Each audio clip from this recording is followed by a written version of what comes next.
de Jesus. A primeira vez.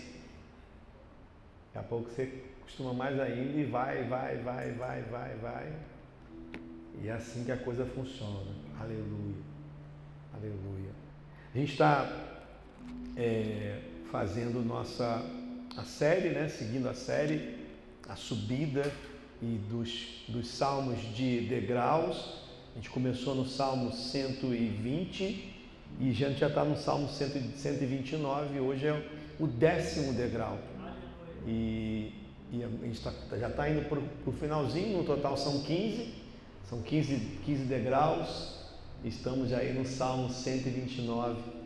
E eu tenho certeza daquilo que Deus vai fazer no seu coração, porque na quarta-feira, acho que foi quarta-feira, o pastor falava algo aqui, de quando a gente vai subindo, o ar vai ficando rarefeito, e vai tendo mais pressão. E é assim que a coisa funciona, é assim que a coisa é. Então a gente está nessa subida aí. Fala para o seu irmão assim: ainda não chegamos no topo, né? Giovana, ainda não chegamos no topo ainda, Giovana. Falar isso, a gente tem hoje uma visitante, eu vou fazer você passar um pouquinho de vergonha. Não, fica tranquila, aqui todo mundo passa por isso. Então essa aqui, gente, é a Giovana, tá bom? Que chegou agora, talvez de domingo passado, tá aqui visando a gente aqui, tá bom? Tem a Emily também, e tem também a irmã da Larissa, que eu não sei o nome. Qual é o nome? Janaína? Então, Janaína, viu? Você não está sozinha, viu, Giovana? A Janaína também está aqui também, tá vendo? Então, todo mundo vai falar com a Giovana, ok, gente? Então, Salmo 129. Olha para o seu irmão e fala assim: Deus tem uma palavra para você nessa noite. Não, mas fala com vontade, isso aí, assim Deus nem vai falar nada. Fala para ele assim: Deus tem uma palavra para você nessa noite. Deus colocou algo no meu coração. Vamos ler? Vamos ler o Salmo 129. Diz assim, olha: muitas vezes me angustiaram desde a minha mocidade. Diga agora, Israel. Muitas vezes me angustiaram desde a minha mocidade, mas não prevaleceram contra mim. Os lavradores araram sobre as minhas costas, e compridos fizeram os seus sulcos. Mas o Senhor é justo, cortou a corda dos ímpios. Sejam envergonhados e tornem atrás todos os que odeiam a Sião. Sejam como a grama nos telhados, que se seca antes que possa crescer. Com ela o segador não enche a mão, nem o que ata os feixes enche o braço. Não diga aos que passam: a bênção do Senhor seja sobre vós. Nós os abençoamos em nome do Senhor. Só até aqui. Você pode agora estender as mãos para cá e pedir ao Espírito Santo que me use nessa noite. Amém? Pai, em nome de Jesus, santo e bendito Deus, eis aqui a tua palavra, Paizinho. E eu me coloco agora diante do Senhor para esse 10º degrau. Estamos juntos subindo, estamos todos nós uníssonos subindo, Pai, até Jerusalém. Estamos indo, Pai Deus, até o 15º degrau. E nessa noite é o 10º. Deus, eu te peço agora, Pai, traga um entendimento dessa palavra, traga uma revelação dessa palavra. Que o Senhor, Deus, me use nessa noite, ó Pai, para que nós possamos sair daqui entendendo essa palavra, curados por essa palavra. É uma noite de cura, é uma noite de restauração, uma noite de restituição, é uma noite de renovo, ó Pai. Eu te peço agora, Senhor, em nome de Jesus, ó Deus, que o Senhor venha tornar esse ambiente um ambiente, Deus, favorável à ministração da Tua palavra. Que a palavra, Deus, que jorre agora desse altar, encontre, Deus, um coração sedento. Encontre, Pai, um coração como aquele solo fértil, e que essa palavra frutifique no coração dos meus irmãos que aqui estão. Essa é a minha oração e a faço no nome de Jesus. Amém. Queridos, o salmista começa esse salmo falando algo muitas vezes, algumas versões falam assim, frequentemente. Diga para o seu irmão assim: frequentemente. Você pode dizer para ele, você não é mudo, pode dizer para ele frequentemente. Fala para ele que está do seu lado aí, frequentemente. frequentemente desde a minha mocidade, desde a minha juventude, vinham contra mim, me angustiaram, zombaram de mim, fizeram algo contra mim. Aqui tem uma pessoa, esse salmista, assim como eu e você, que já sofreu muitas coisas, que já padeceu muitas dores. Aqui tem alguém aqui que entrou, que nunca sofreu dor nenhuma na vida. Tem alguém que nunca sofreu bullying no próprio colégio.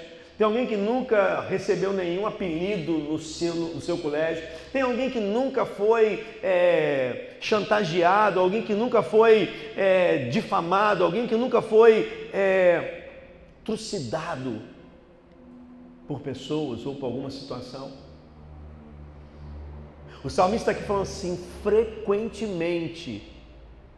Gente, não é raramente, é frequentemente. Pessoas me feriram, pessoas me maltrataram desde a minha mocidade, ou seja, muitas vezes durante muito tempo. Repita isso, muitas vezes durante muito tempo. Mais uma vez, muitas vezes durante muito tempo. Só que esse salmista, ele vem trazendo para a gente, ele vem colocando para a gente isso aqui, e ele traz de que tinha um curso na história dele, tinha um curso na vida dele. Frequentemente me feriram desde a minha mocidade. Só que ele lança uma palavra aqui, que é algo poderoso demais. Ele lança um todavia. Todavia. Contudo, entretanto, mas, porém, não prevaleceram contra mim. Não prevaleceram contra mim. Ei, se você está aqui hoje, se você conseguiu chegar até aqui hoje, por mais que tenham ferido você, não conseguiram prevalecer sobre a sua vida. Todavia, não prevaleceram sobre você. Há um poder, há uma energia, há um poder grandioso nas adversidades, quer dizer, nas adversativas. As adversativas de Deus são mais poderosas, são maiores do que as adversidades da vida. Eu vou repetir. As adversativas de Deus são mais poderosas do que as adversidades da vida. Mais uma vez. As adversativas de Deus são mais poderosas do que as adversidades da vida. Pastor, me explica isso. As adversativas, numa frase, ela tem o poder de mudar o curso do discurso. O discurso era de sofrimento, era de dor, o discurso era de falência, o discurso era de morte, o discurso era de angústia total, o discurso era de derrota total, o discurso era de fim, de um final trágico. Mas Deus coloca um todavia e muda o curso do discurso. Talvez eu estava fadado a um futuro, talvez Satanás direcionou você e vinha direcionando você. Eu canso de falar aqui, eu não nasci num berço evangélico, num lar evangélico. O meu curso da minha vida, o curso que eu seguia, era rumo a uma morte eterna. Só que todavia, Jesus entrou na minha vida. Só que todavia, o Senhor entrou na sua vida. Só que todavia, Deus colocou uma adversidade, uma adversativa. Ele mudou o curso do discurso que tinha sobre você. E é isso que o salmista faz. Ele pega esse poder dessa adversativa e fala assim, olha, frequentemente, muitas vezes, durante muito tempo, quase todos os dias, me feriram, me feriam, me maltratavam, me xingavam, falavam mal de mim. Todavia, não prevaleceram contra mim. Todavia, a gente chega até o dia de hoje. Coloca a mão no ombro do seu irmão e fala assim, você chegou até aqui. Olha para ele e fala assim, eu não sei o que você passou até hoje, mas eu sei que muitas vezes, fala para ele assim, mas eu sei que muitas vezes você pensou que você iria sucumbir, que ia tudo acabar, que não tinha mais jeito. Agora enche a boca e fala assim: todavia, Deus mudou a tua história. Aleluia, aleluia. Todavia, Deus mudou a tua sorte. Todavia, Deus mudou a tua história. Todavia. Quantos de nós aqui estávamos pensando, estávamos fadados a viver algo? O apóstolo Paulo, se puder colocar aqui na tela, 2 Coríntios capítulo 4, versículo 8, consegue? O apóstolo Paulo vai falar um texto para a gente, em que vai colocar várias adversativas, em que vai nos ensinar o poder dessas adversativas, o poder que Deus tem de mudar o curso, o poder que eu e você temos como encarar a história, o poder que a gente pode ter no Senhor de mudar a nossa história, de olhar e falar assim: ei, está isso aqui acontecendo. Todavia, eu não vou olhar desse jeito. Todavia, eu vou fazer diferente. Todavia, eu vou tomar uma postura diferente. Todavia, eu vou encarar de forma diferente. Diga para o seu irmão assim: a escolha é tua. Conseguiu botar aí? 2 Coríntios capítulo 4, versículo 8. Diz assim o texto: em tudo somos atribulados, mas não angustiados. Perplexos, mas não desanimados. Continua. Perseguidos, mas não abatidos, mas não, trazendo sempre por toda parte a mortificação do Senhor Jesus no nosso corpo, para que a vida de Jesus se manifeste também nos nossos corpos. Perseguido, mas não desanimado. Ou perseguido, mas não desamparado. Deus tem sempre uma adversativa para a sua vida. Deus tem sempre uma mudança de curso. Às vezes as pessoas querem direcionar você, o inimigo quer muitas vezes direcionar você, o mundo quer direcionar você para um curso na sua vida, mas Deus fala assim: ei, nessa noite eu coloco uma mudança de curso, uma conversão, uma curva na reta que estava traçada na sua vida. Eu desenho uma curva nessa noite e mudo a direção e mudo o sentido que você estava descendo ladeira abaixo. Eu coloco uma adversativa, eu mudo o curso do discurso que estava traçado para você. Eu não sei se você consegue entender o poder que tem nisso aqui. De você olhar assim como José. José, você sabe da história, José estava lá escolhido, o xodozinho do papai. Tem alguém aqui que é o xodó do papai ou da mamãe? Olha lá, Emília levantou a mão, Mari também. Quem mais? Tem alguém? Eu era o xodó da minha vovó. Quem tem alguém aqui mais? Da vovó? Da vovó? Tem alguém? Minha avó tinha, meus irmãos são mais 3, mas tinha um monte de primo que era tudo neto, mas minha avó falava assim: o meu preferido é ele. E ela falava mesmo, você fala assim, esse discurso dela fala: não, é todo mundo igual. Ela fala assim: é todo mundo igual, menos ele. Ele é diferente. Eu era o xodó declarado. Nunca assim, ela falava mesmo. José era esse, o pai dava uma túnica para ele bonitinha, o pai separava ele, o pai fazia tudo por ele. E aí você conhece a história, os irmãos pegam, vêm, lançam ele numa cisterna, vendem ele para um grupo de estrangeiros. Eles vão parar, José vai parar no Egito. José depois é preso. E aí depois, mais tarde, José encontra os seus irmãos. E por alguns momentos José pensa em revidar, em se vingar dos seus irmãos. Ele traça até um plano. Agora eu pego eles. Só que José tem um entendimento do todavia. José fala assim: olha, vocês planejaram mal para mim, todavia Deus transforma a maldição em bênção.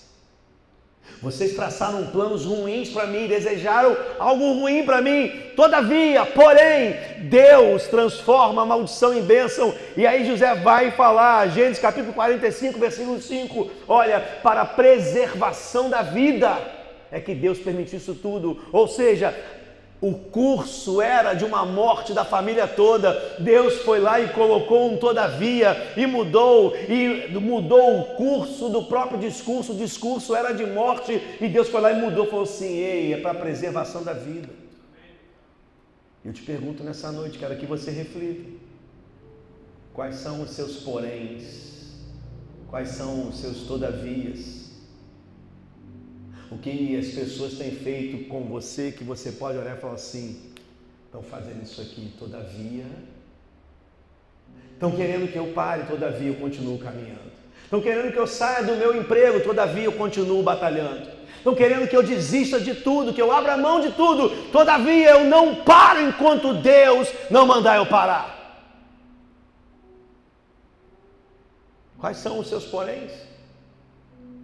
Quais são as feridas que fizeram até hoje sobre você, que você sofreu? E que você pode dizer assim: todavia, não prevaleceram contra mim. Olha para o seu irmão agora, com um olhar bem de crente, de profeta, e fala assim: eu tenho alguns todavias. Agora olha para ele, enche a boca, bota a mão no ombro dele e fala assim: não prevaleceram contra mim. Eu não sei você, mas eu me alegro nessa palavra, eu me alegro nisso, Elias, porque eu sei que não prevaleceram contra mim. Eu sei que se você está aqui nessa noite, é porque Satanás não prevaleceu sobre você. Se você está aqui nessa noite, o que fizeram com você, a sua vida em toda, frequentemente, durante muito tempo, não impediu você de ser quem você é. Todavia, não prevaleceram contra você, e nem sobre você, aleluia. Eu preciso entender essas coisas, eu preciso buscar nisso, porque eu preciso entender de que eu até anotei aqui, porque a gente é a juventude o quê?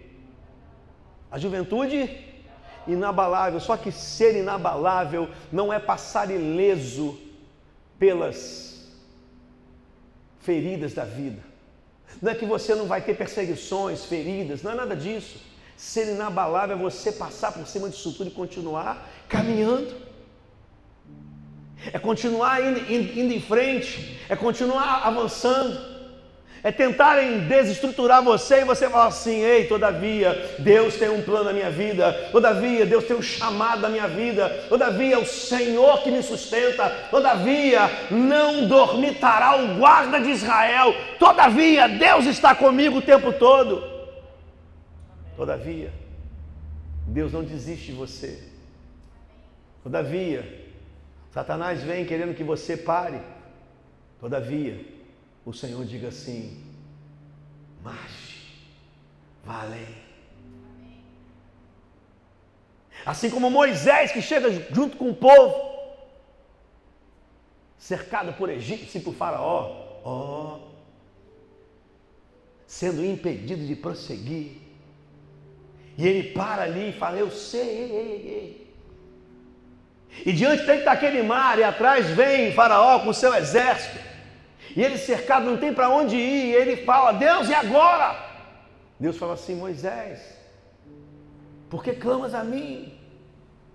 Diga ao povo que marche. Ei, talvez o inimigo fechou o caminho que você tinha como andar. Todavia, o Senhor fala assim: ou eu abro o mar, ou eu te faço andar sobre as águas. Porque Isaías vai dizer que as águas não te submergirão. Não sei se você está conseguindo entender isso. Olha para trás um pouquinho na sua vida, olha para o seu passado e vê quantas coisas que você passou, quantas dores que você enfrentou. Quantas adversidades você enfrentou, mas quantas vezes Deus chegou como socorro bem presente na hora da sua tribulação, na hora da sua angústia. Deus chegou naquele momento presente, Ele não chegou nem antes, nem chegou depois, Ele chegou na hora exata, no momento exato, no momento preciso, porque Ele falou assim: eu vou mudar o curso dessa história. Porque mais do que a gente viver, ter as lutas, ter as aflições, gente, a tua felicidade é um escândalo para quem não gosta de você. Você já parou para poder pensar nisso? Que a tua felicidade é um escândalo para quem não gosta de você. As pessoas estão tentando parar você, estão tentando ferir você e você está feliz. A pessoa fica assim: como que pode? Como é que pode? Eu tento ferir a Luísa, tento machucar a Luísa, e a Luísa vai e está sorrindo, e dá um sorriso. Você está passando por luta, as pessoas sabem que você está passando por luta, que você está passando por adversidades, por muitas batalhas espirituais, mas você continua sorrindo. E por que é um sorriso falso? É um sorriso forçado, como o sorriso de aeromoça quando vai você entrar no avião? Não, é um sorriso genuíno. Por quê? Porque todavia não prevaleceram contra mim. Porque todavia não prevaleceram e não prevalecerão contra você. Então você tem que se manter feliz o tempo todo.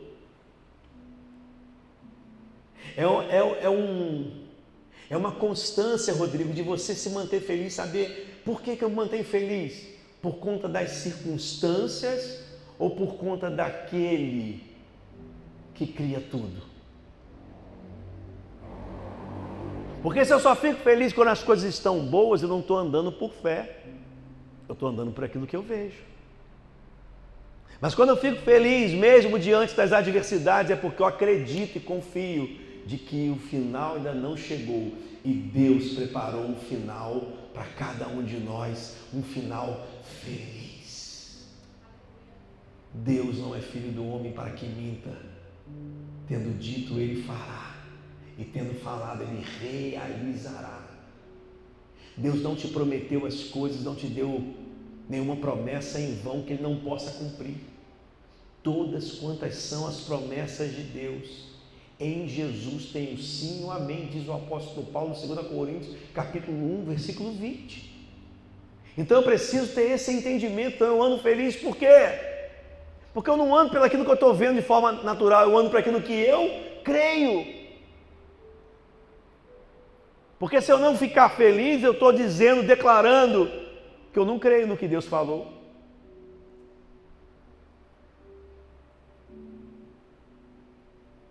Se eu falar para você assim: Lucas, daqui a 6 meses eu vou te dar uma Ferrari, você vai ficar feliz ou vai ficar triste, meu filho? Feliz? E aí, se acontecer alguma coisa e baterem no seu carro, mas eu te dei a garantia que daqui a 6 meses eu vou te dar uma Ferrari, quem olhar para você e falar assim: caraca, Lucas, você está malzão porque bateram no seu carro, você vai falar assim: sabe de nada, daqui a 6 meses eu vou ganhar uma Ferrari. Sim ou não? Sim ou não, gente? Deus te falou assim para você assim: ó, daqui no final do ano você vai fazer uma viagem, você vai viajar para a Europa. Aí você chegou no terminal hoje e perdeu o ônibus. Você fica triste ou fica feliz? Você não está nem aí, você fica assim: cara. Aí alguém fala: você perdeu um ônibus, mas o voo no final do ano eu não vou perder. Você está entendendo isso? Onde eu quero chegar? Muitas vezes o diabo começa a mostrar a você uns caminhos de dores. Só que esse salmista, ele dá um brado de alegria. Olha, frequentemente, durante muitos anos, me feriram, me machucaram, todavia não prevaleceram. É um brado de vitória, de júbilo, de alegria, e que eu preciso entender isso. Agora eu preciso entender de que tem um outro ponto aqui, que ele fala, Israel que o diga. As pessoas vão dar testemunho de quem você é. Você precisa ter pessoas do seu lado que testifiquem de quem você é de verdade. Porque tem gente ferindo você, tem gente machucando você, mas só que pessoas que são agentes de Deus nessa terra vão cooperar para que você vença. E quando você pega no versículo 3 desse texto, o salmista vai dizer algo aqui que é: os lavradores araram sobre as minhas costas. Isso aqui pega muito. Porque aí isso aqui dá uma ênfase maior, gente, no brado do salmista. Me pergunta por quê? Porque aqui tem duas coisas. Você já viu uma máquina de arar terra? Que faz aquelas valas profundas na terra com aquele ferro? É isso aqui que o salmista está falando assim: olha, passaram isso nas minhas costas. Tem uma versão da Bíblia que vai dizer assim, com feridas que eles me machucaram mais do que eu tenha palavras para expressar. Talvez tenham dores em você, e você vem carregando dores a sua vida toda, que você não consegue nem expressar, nem falar para outra pessoa. Está aí dentro de você calado. Você não consegue dizer isso, você não consegue expressar isso. É sobre essa dor que o salmista está falando assim: olha, me machucaram tanto que eu não tenho nem como falar. Tem coisas que são indizíveis. Eu não tenho como expressar através de palavras o tamanho da minha dor. E mais, não foi pela frente não. Agiram de forma traiçoeira, foi pelas costas. Talvez você foi traído. Talvez aquela pessoa que você confiava tanto, você confiou as suas dores. E você ficou mais ferido. E o salmista está falando assim: mesmo diante desse quadro todo, mesmo diante de toda essa situação, de dores que talvez você que está aí sentado aqui, nessa noite, fale assim: não é possível, pastor. São dores que eu sofri a minha vida inteira. 20 anos sofrendo dores, 15 anos sofrendo dores, são décadas sofrendo dores, as mesmas dores, e ninguém sabe. Tem dores que só você carrega e que ninguém sabe daquilo que fizeram com você. Só que eu quero dizer uma coisa para você olhar para o lado bom: todavia não prevaleceram contra você. Você está aqui e está vivo, você está aqui e está viva, e pode fazer algo diferente com essa dor, porque não importa aquilo que você passou, mas o que você vai fazer com aquilo que você passou.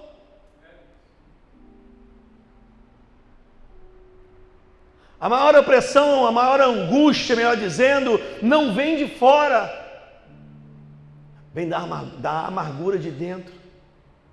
Em Hebreus, no capítulo 12, versículo 15, vai dizer assim: tendo cuidado de que ninguém se prive da graça de Deus e de que nenhuma raiz de amargura brotando vos perturbe e por ela muitos se contaminem.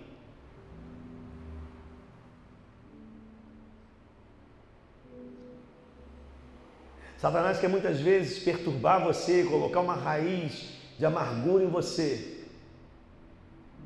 para que você fique olhando para a sua história e abrace a sua dor e fala assim: essa é minha dor, e você se faz de vítima e você acaba contaminando outras pessoas, contando a essa dor, de você não sabe nem ainda lidar com ela, e você começa a contar, começa a contaminar pessoas.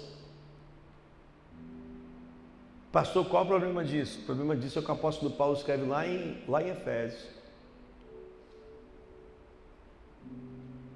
Ele quando coloca assim, Porque há um degrau perigoso na amargura. Quantas vezes a gente fica amargurado com aquilo que as pessoas fazem? E a Bíblia está dizendo que não posso deixar nenhuma, fala para o seu irmão assim, raiz. Raiz muitas vezes é algo que a gente nem consegue perceber, nem consegue ver, mas é por onde tudo começa. E é essa raiz que Deus está querendo cortar nessa noite. Essa raiz de amargura. Por quê, pastor? Porque há um degrau. A gente está fazendo um degrau subindo para Jerusalém. Só que a amargura pode estar fazendo com que você desça degraus no sentido contrário. Em Efésios capítulo 4, versículo 31 e 32, o apóstolo Paulo vai dizer assim: toda amargura e ira e cólera e gritaria e blasfêmia e toda malícia. Sabe o que o apóstolo Paulo está falando aqui? Há uma coisa gradativa acontecendo. Amargura, ira, cólera, gritaria, blasfêmia e malícia. Tem pessoas que não conseguem mais viver de forma ingênua, porque olham tudo com malícia, falam assim, tem alguma coisa por trás disso aí. Tem alguma coisa por trás. Enquanto o apóstolo Paulo está falando assim, antes disso, gente, isso aqui não é opinião do pastor Bruno, não. Isso aqui o apóstolo Paulo está falando. Toda a amargura, e ira, e cólera, e gritaria, e blasfêmia, e toda malícia sejam tiradas de dentro de vós, do meio, de dentro de vocês. Aí ele fala assim, só que antes disso, diga antes disso, sede uns para com os outros, benignos, fala, repita comigo, benignos, misericordiosos, perdoando uns aos outros, como também Deus os perdoou.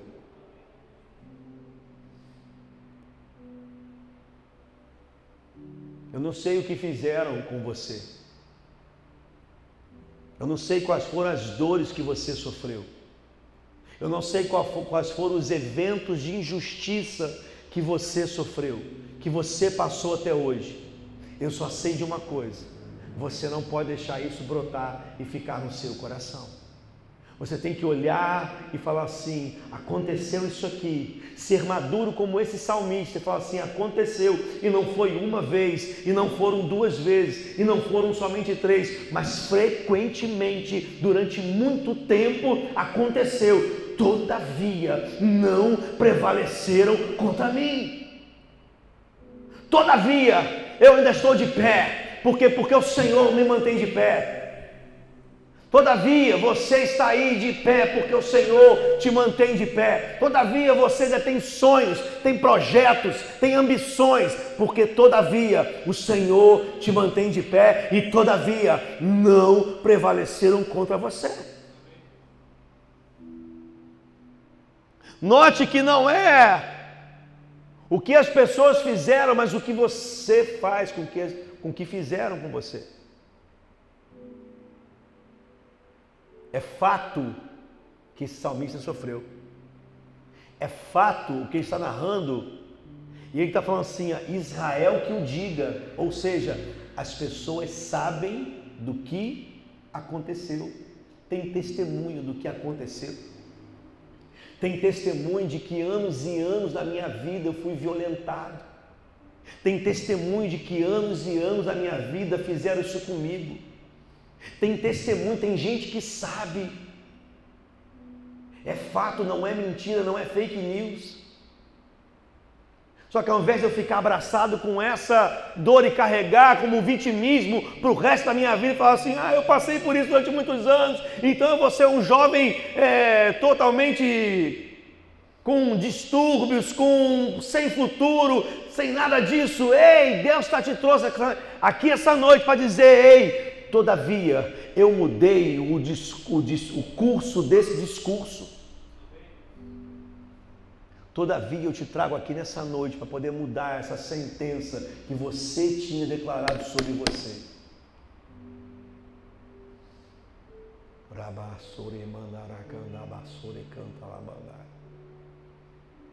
Deus é um Deus que muda histórias.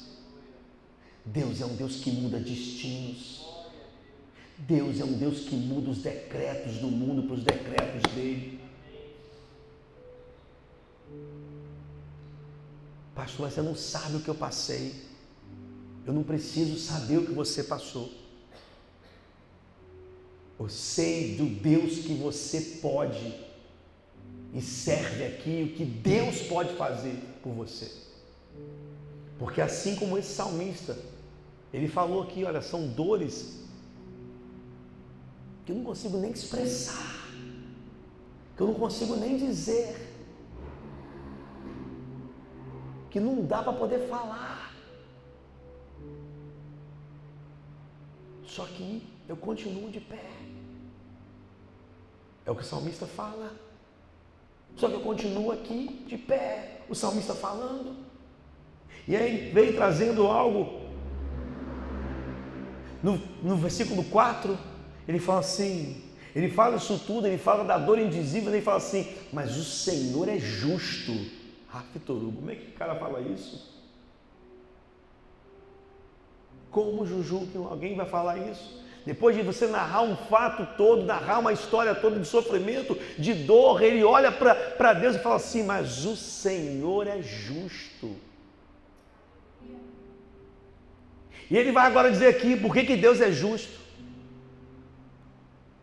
Eu quero que você entenda isso com uma palavra profética na sua vida.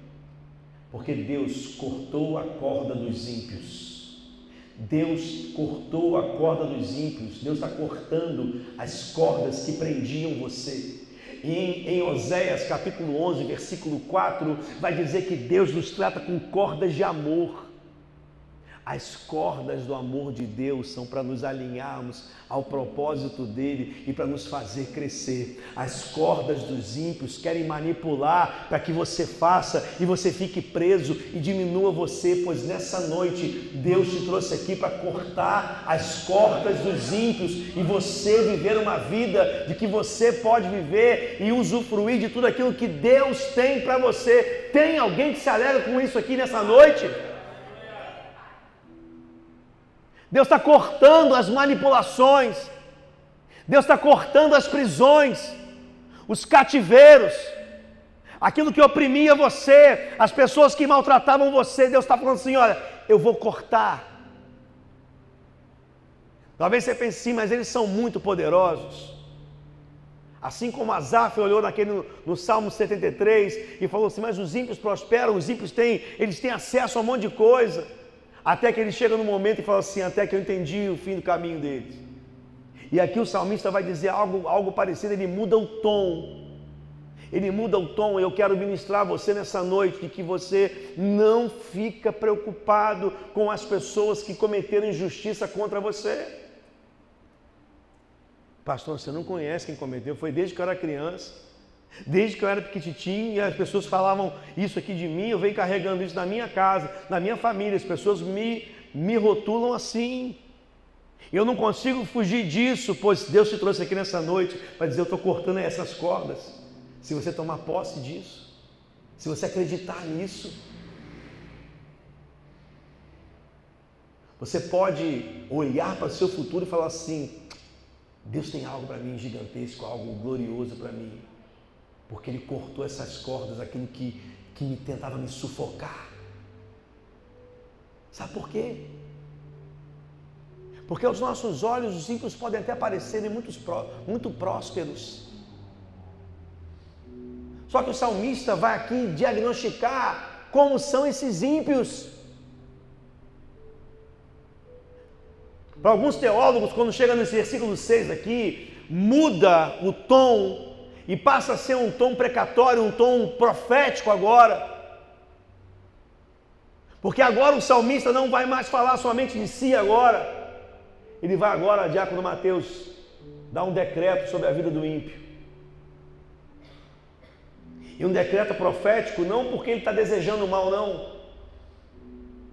É porque há uma lei da semeadura. Há uma lei de que tudo que o homem semear, isso também ceifará. Só que a gente esquece disso.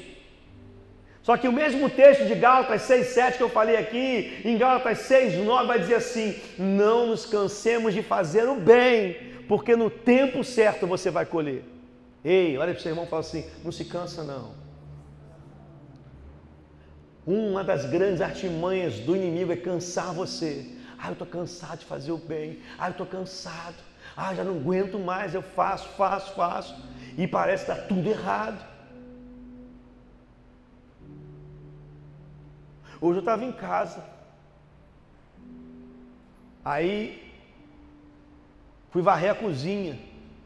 Isso que eu fui varrer a cozinha, dei uma topada com o pé, eu falei, tá vendo? Falei, Deus, fui fazer um negócio aqui, poder botar limpinho, vou tropeçar aqui, vou machucar meu dedo. O pensamento que vem é logo esse. Ah, estou fazendo um troço bom, vem logo um troço ruim. Alguém já passou por isso aqui? De você fazer algo bom, daqui a pouco vem uma resposta e fala assim, como que pode isso? Alguém, gente? Só eu estou sozinho aqui? Ninguém aqui no meio, não? Vocês vieram de que planeta? Fala para mim. Não cansa de fazer o bem. Se mantém fazendo o bem. Porque no tempo certo as coisas vão acontecer. No tempo certo. Ei, você está semeando no Senhor.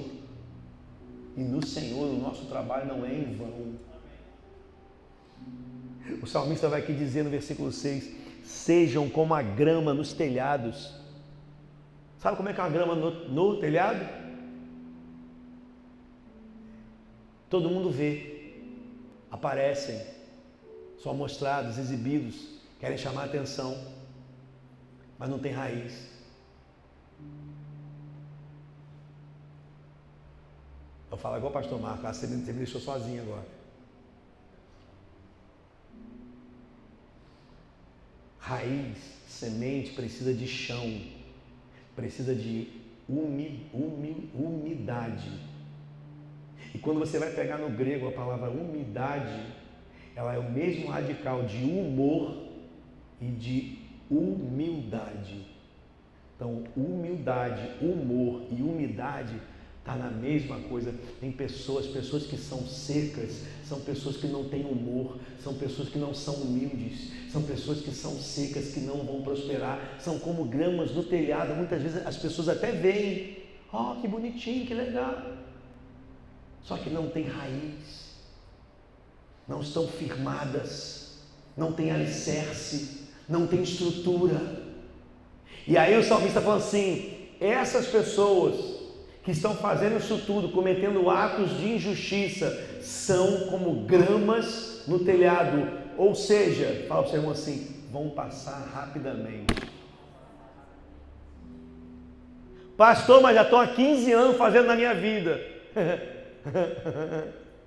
Olha, seu irmão, dá um sorriso para ele, ri.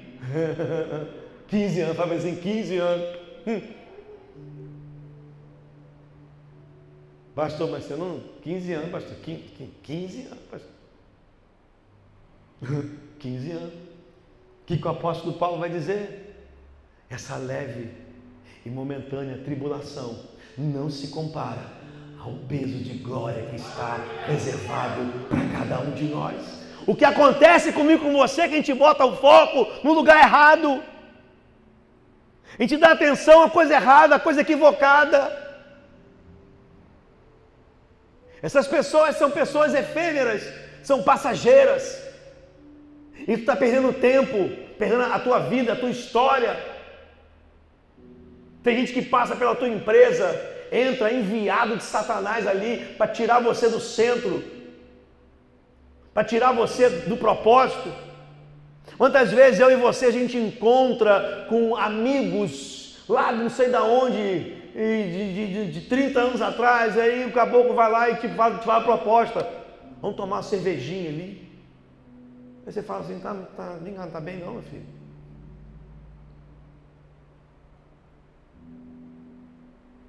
Você está entendendo isso? Só que essas situações são passageiras. Mas o plano de Deus para a sua vida, ele é eterno. As promessas de Deus, elas são eternas. Você precisa lutar por elas. Você precisa valorizar aquilo que é eterno. Serão como grama no telhado, que se seca antes que possa crescer. Faça assim, faz um gesto para ele, fala assim, ó, se preocupa não, se preocupa não. Antes que cresça, faz assim, ó, some. Pastor, mas esse está demorando a minha vida, parece que...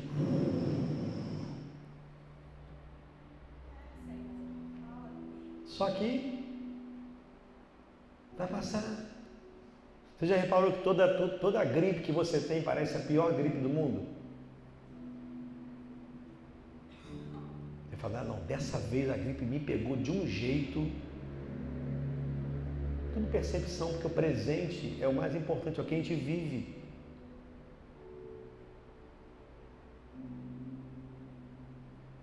Sacou? Aí ele continua aqui para poder a gente encerrar. Não vou nem ler o 7 não, vou passar para o 8 direto, que diz assim, olha, ele vem falando algo. Não digam os que passam, a bênção do Senhor seja sobre vós. Nós vos abençoamos em nome do Senhor. Pastor, por que isso aqui é importante? Porque esse tipo de pessoas, eles não têm amigos, morrem só. Lembra de Saul? Saul foi consultar quem, gente? Uma vidente. Por que ele foi consultar uma vidente? Alguém pode me dizer? Porque já não tinha mais nenhum profeta que era amigo dele. Essas pessoas chegam uma hora que morrem sozinhas. Deixa eu dizer uma coisa para você, jovem. Aqueles que pecam com você hoje, aqueles que são, como é que diz, cúmplices do seu pecado, vão pecar contra você no futuro. Não se engane.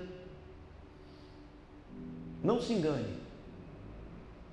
Só que essas pessoas, elas são fadadas a terminarem a vida sozinha. E aí eu lembro, eu estava falando de uma pessoa, esses dias, estava alguém comentando comigo a tristeza de uma pessoa lá que antigamente que frequentava a igreja do centro. A pessoa assim, não foi comentando, falando mal não, ela comentando assim, poxa pastor, que dó que eu tenho, porque hoje nem o filho, nem a filha, nem os netos falam mais. Uma pessoa que vive só. Aí eu lembrei de um livro do Max Lucado, às 18 horas de uma sexta-feira, em que ele vai no cemitério, ele começa a ler as lápides e encontra a lápide da senhora Smith, e na lápide está escrito assim: não amou e não foi amada, morreu só.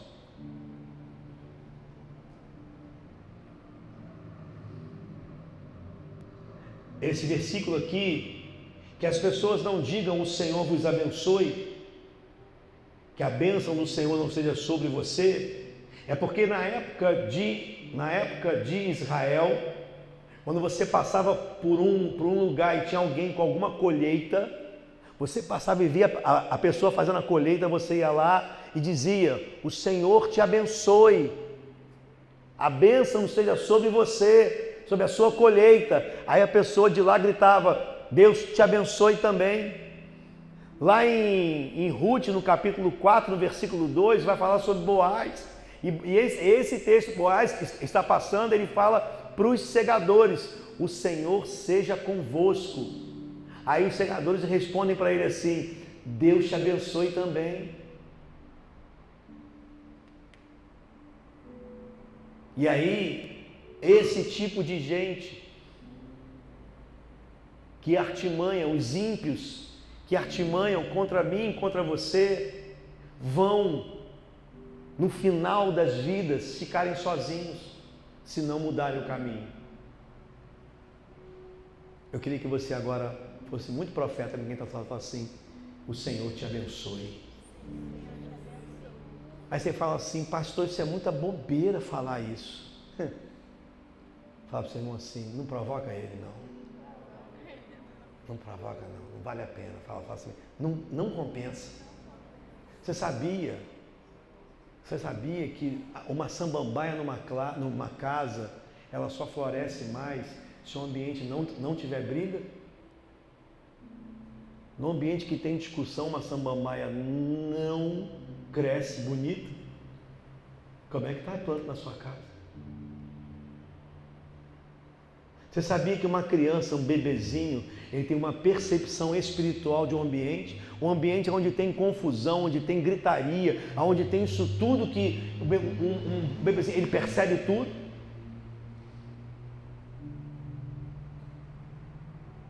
Você sabia que cientificamente você olha uma água e que você abençoa essa água, abençoa, as moléculas tem uma formação, e uma água onde você bota em um ambiente onde você só amaldiçoa, só fala coisas ruins, a água fica de um modo diferente?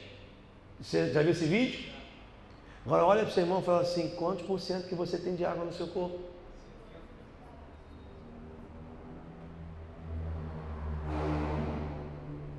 Você está entendendo?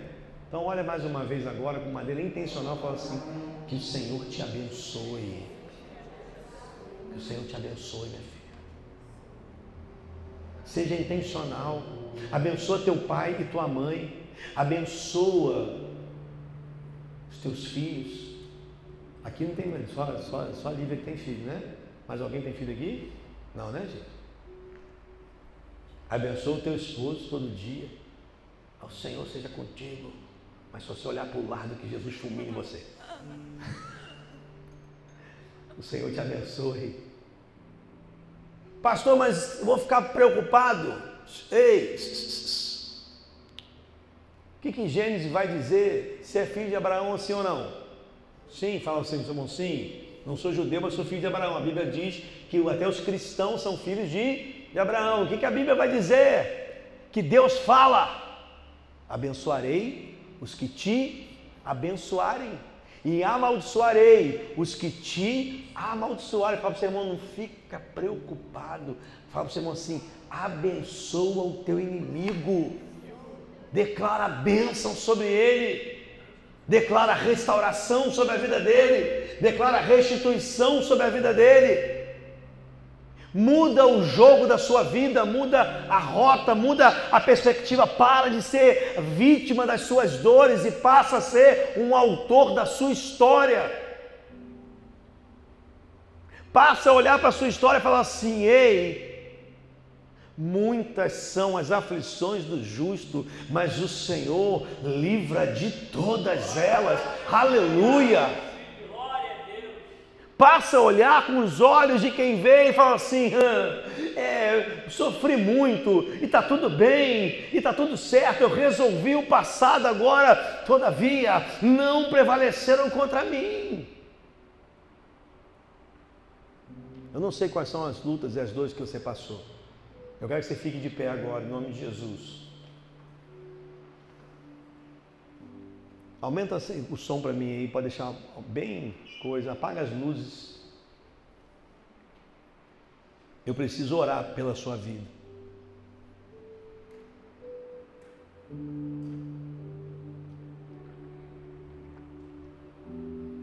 Eu preciso orar por você, bota a mão no seu coração. É noite de você deixar a raiz de amargura,